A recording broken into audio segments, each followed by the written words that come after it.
I'd like to introduce Andrew Ujifusa. He is our federal policy reporter and congressional reporter at Education Week. And he was answering questions today having to do with really a key group of folks affected by the Every Student Succeeds Act: minority students, English language learners, students with disabilities, and other special populations that are of great concern under the federal law.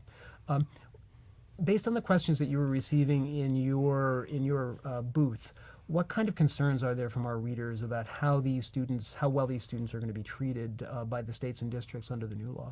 Yeah, so as you mentioned, that's been a controversial issue, even at the federal level, going on down to state education agencies and school districts. I think a lot of the concerns are around, the kind of reporting that ESSA requires for, how are these groups of students, how the groups of students are doing, especially students learning English and students in special education. And there's been a lot of controversy around, the extent to which states and districts consider low-performing groups of students and minority students when it comes to school improvement plans, students of color, those learning English. So I think there's still a lot of that is unsettled, and we're still waiting to see how it will shake out. And I think that was reflected in the comments. Now, to what degree have there been guideposts or guidance presented from the federal government to help the states and the districts kind of navigate this new landscape? Yeah, so I think there's been some guidance from the education department on this issue, although maybe not as much as might have been expected under, say, a Hillary Clinton administration.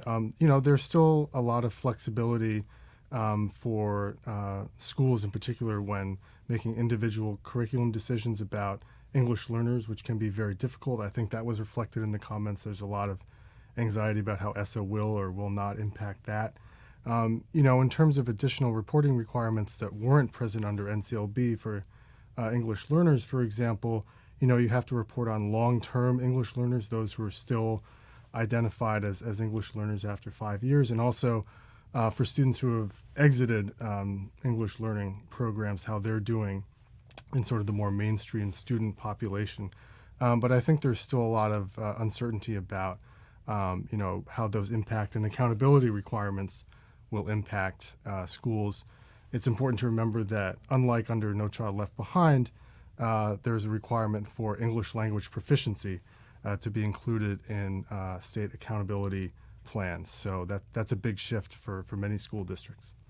Now, when it comes to students with disabilities, they're in an unusual position in that ESSA is not the only federal law that actually covers those students. Is that correct? That's correct. There's the Individuals with Disabilities Education Act. Mm-hmm. That is overdue for reauthorization at the federal level. It has been for some time. Unfortunately, for advocates and others, there's no real sign that's going to be seriously considered by Congress anytime soon. What we can say about the Every Student Succeeds Act is that it does sort of codify alternative learning standards and alternative assessments for students in special education. That's something that really wasn't firmed up under the No Child Left Behind Act. There's also a new cap statewide on how many students can take alternative assessments. That has some variability between states because some of them are applying for waivers. We'll have to see how that shakes out. But, that obviously impacts how the performance of students in special education is reported and factored into student accountability. And I think it's just important to remember that, students in special education, those students, their performance is supposed to be disaggregated and factored into accountability and reported just like many of the other student groups that we've been talking about.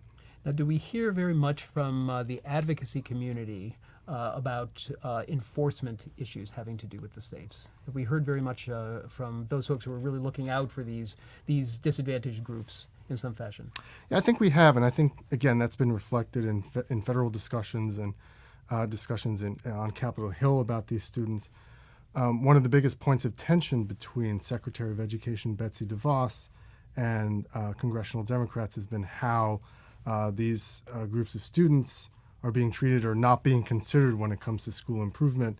Basically, Democrats are concerned that a lot of these student groups in many schools are going to be ignored. They're going to kind of slip through the cracks because they won't factor into decisions about which schools get improvement strategies, which schools get interventions.